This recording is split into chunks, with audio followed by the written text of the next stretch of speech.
साल 2021 chemical sector को stock market का सुपरस्टार माना जा रहा था। हर तरफ एक ही चर्चा थी, केमिकल स्टॉक्स ही भविष्य है। लेकिन कुछ ही समय बाद यही सेक्टर निवेशकों के लिए सबसे बड़ी निराशा बन गया।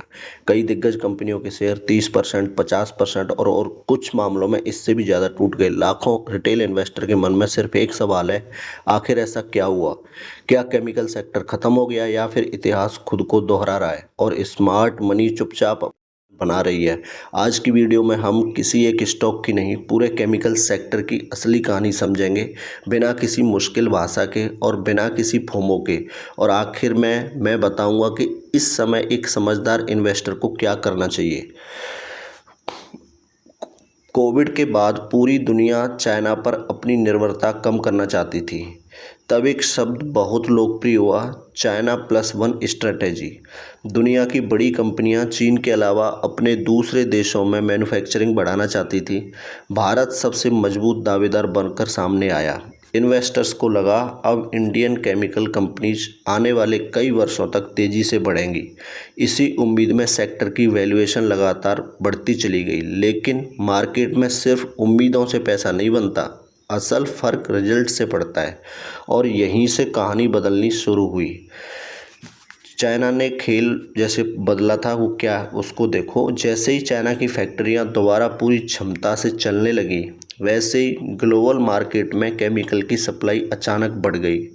समस्या सिर्फ इतनी नहीं थी, चाइना की कई कंपनियां बहुत कम मार्जिन पर भी प्रोडक्शन करती रहीं। इससे ग्लोबल प्राइस दबाव में आ गई और भारतीय कंपनियों के लिए प्राइसिंग पावर कमज़ोर पड़ गई। कई विश्लेषकों ने चीन की अतिरिक्त क्षमता, सस्ते निर्यात और कमज़ोर वैश्विक मांग को भारतीय केमिकल सेक्टर पर दबाव की बड़ी वजह बताया है। जब सेलिंग प्राइस गिरती है तो रेवेन्यू और प्रॉफिट दोनों प्रभावित होते हैं और यहीं से इन्वेस्टर्स का भरोसा कमज़ोर पड़ने लगा। लेकिन अभी एक और बड़ा झटका बाकी था। Like, share, subscribe. Nifty expert 24 video आपको अच्छी लगी हो तो। जब दुनिया ने खरीदना ही कम कर दिया तो क्या होगा? अब सोचिए, अगर आपके पास दुनिया की सबसे अच्छी फैक्ट्री हो लेकिन ग्राहक ही ऑर्डर देना कम कर दें तो क्या होगा? यही हुआ केमिकल इंडस्ट्री के साथ। यूरोप और अमेरिका जैसे बड़े मार्केट्स में इकोनॉमिक ग्रोथ धीमी पड़ने लगी, महंगाई बढ़ी, इंटरेस्ट रेट्स बढ़े और कई बड़ी इंडस्ट्रीज़ ने अपना प्रोडक्शन घटा दिया। जब प्रोडक्शन कम हुआ तो केमिकल की डिमांड भी कम हो गई। यानी एक तरफ चाइना सप्लाई बढ़ा रहा था और दूसरी तरफ ग्लोबल डिमांड घट रही थी। ये किसी भी इंडस्ट्री के लिए सबसे मुश्किल स्थिति होती है। अब कंपनीज के सामने दो ही रास्ते थे, या तो कम कीमत पर प्रोडक्ट बेचो या ऑर्डर खो दो। दोनों ही परिस्थितियों में सबसे ज़्यादा असर प्रॉफिट मार्जिन पर पड़ा। यही वजह थी कि कई बड़ी केमिकल कंपनीज के क्वार्टरली रिजल्ट्स कमज़ोर आने लगे। मार्केट ने तुरंत इसका असर शेयर प्राइस में दिखा दिया। लेकिन क्या सिर्फ डिमांड कम होने से कोई सेक्टर हमेशा के लिए ख़त्म हो जाता है? बिल्कुल नहीं। यहीं से शुरू होती है मार्केट साइकिल की सबसे महत्वपूर्ण कहानी। अगर आपको वीडियो अच्छी लग रही हो तो लाइक, शेयर, सब्सक्राइब जरूर करिए। स्टॉक मार्केट कभी भी सिर्फ आज को नहीं देखता, वो हमेशा आने वाले कल को प्राइस करता है। जब भविष्य शानदार दिखता है तो शेयर प्राइस पहले ही ऊपर भागने लगता है और जब भविष्य को लेकर डर बढ़ता है तो अच्छे बिजनेसेस के शेयर भी गिरने लगते हैं। यही कारण है कई बार कंपनी का बिजनेस पूरी तरह ख़त्म नहीं होता लेकिन शेयर प्राइस लगातार गिरता रहता है। याद रखिए, प्राइस और बिजनेस हमेशा एक जैसे नहीं होते। अगर बिजनेस मजबूत है, मैनेजमेंट ईमानदार है, डेट कंट्रोल में है और कंपनी लॉन्ग टर्म ग्रोथ की क्षमता रखती है तो मार्केट साइकिल बदलने पर वही कंपनी फिर से मजबूत वापसी भी कर सकती है। इतिहास में IT sector, pharma sector, auto sector, यहाँ तक कि बैंकिंग सेक्टर में भी ऐसे ही कई साइकिल्स देखने को मिले हैं।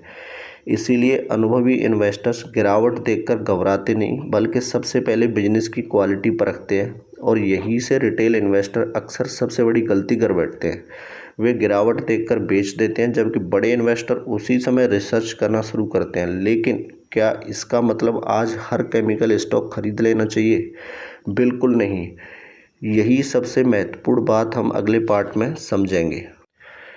इस समय एक समझदार इन्वेस्टर को अब क्या करना चाहिए, अब इस चीज़ को समझो। अगर वीडियो आपको पसंद आ रही है तो लाइक, शेयर, सब्सक्राइब करिए प्लीज़। क्या अभी केमिकल सेक्टर में निवेश करना चाहिए? अगर आप मुझसे सिर्फ हाँ या ना का जवाब चाहते हैं तो ऐसा जवाब देना गलत होगा, क्योंकि स्टॉक मार्केट में कभी भी पूरा सेक्टर अच्छा या बुरा नहीं होता। अच्छी कंपनीज हमेशा बच जाती हैं, लेकिन कमज़ोर कंपनीज समय के साथ पीछे छूट जाती हैं। इसीलिए निवेश करने से पहले हमेशा 5 बातें ज़रूर देखें। फर्स्ट क्या है, क्या कंपनी की सेल्स और प्रॉफिट लंबे समय में बढ़ रहे हैं। सेकंड, क्या कंपनी पर बहुत ज़्यादा डेट तो नहीं है। तीसरी बात है, क्या मैनेजमेंट का ट्रैक रिकॉर्ड अच्छा है। चौथी बात है, क्या कंपनी के प्रोडक्ट्स की भविष्य में डिमांड रहने वाली है। और पांचवी, क्या आप सही वैल्यूएशन पर निवेश कर रहे हैं। याद रखिए, एक शानदार कंपनी भी गलत प्राइस पर खरीदी जाए तो वह खराब इन्वेस्टमेंट बन सकती है, और एक अच्छी कंपनी अगर सही वैल्यूएशन पर मिले तो वही लॉन्ग टर्म वेल्थ क्रिएशन का आधार बन सकती है। यही फ़र्क होता है ट्रेडिंग और इन्वेस्टिंग में। स्टॉक, अब सबसे बड़ी सीख जो होती है, स्टॉक मार्केट में एक बात बार बार सिखाता है, स्टॉक मार्केट जो हमें एक बात बार बार सिखाता है, क्या कि हर बुल मार्केट के बाद करेक्शन आता है और हर करेक्शन के बाद नए अवसर भी पैदा होते हैं। केमिकल सेक्टर का भविष्य कैसा होगा ये कोई निश्चित रूप से नहीं बता सकता, लेकिन अगर ग्लोबल डिमांड सुधरती है, चाइना का दबाव कम होता है और भारतीय कंपनी अपनी कम्पिटिटिवनेस बढ़ाती है, तो आने वाले वर्षों में यही सेक्टर फिर से मजबूत प्रदर्शन कर सकता है। इसलिए डर के आधार पर फैसला मत लीजिए और लालच के आधार पर भी नहीं। फैसला हमेशा डाटा, बिजनेस, मैनेजमेंट और वैल्यूएशन देख कर लीजिए। यही सफल इन्वेस्टर की सबसे बड़ी पहचान होती है। तो दोस्तों, आज आपने समझा आखिर केमिकल सेक्टर में गिरावट क्यों आई, चाइना का क्या रोल रहा इसमें, ग्लोबल डिमांड ने कैसे असर डाला, मार्केट साइकिल क्या होता है और एक समझदार इन्वेस्टर को अभी क्या करना चाहिए। अगर आपको लगता है कि इस वीडियो से कुछ नया सीखने को मिला तो इसे ज़रूर लाइक कीजिए, अपने उन दोस्तों के साथ शेयर कीजिए जो इस केमिकल स्टॉक्स में निवेश करते हैं या करने की सोच रहे हैं। और अगर आप stock market, mutual fund, fundamental analysis और ETF लॉन्ग टर्म इन्वेस्टिंग को आसान हिंदी में सीखना चाहते हैं तो निफ्टी एक्सपर्ट 24 को अभी सब्सक्राइब कर लीजिए। मैं हर वीडियो में कोशिश करता हूं कि आपको सिर्फ खबर नहीं बल्कि उसके पीछे की पूरी कहानी और उसके निवेश का पर असर समझा सकूं। मैं हूं निफ्टी एक्सपर्ट 24। मिलते हैं अगली वीडियो में। तब तक सीखते रहिए, समझदारी से निवेश करते रहिए और अपने पैसे को आपके लिए काम पर लगाते रहिए। Thank you. और डिस्क्लेमर एक बोल देता हूँ, ये वीडियो सिर्फ एजुकेशनल पर्पज़ के लिए, कोई बाई सेल होल्ड रिकमेंडेशन नहीं है। I am not SEBI registered advisor. कोई भी निवेश करने से पहले अपने फाइनेंशियल एडवाइज़र से कंसल्ट करें और अपनी खुद की रिसर्च करें। Happy investing. जय हिंद, जय भारत।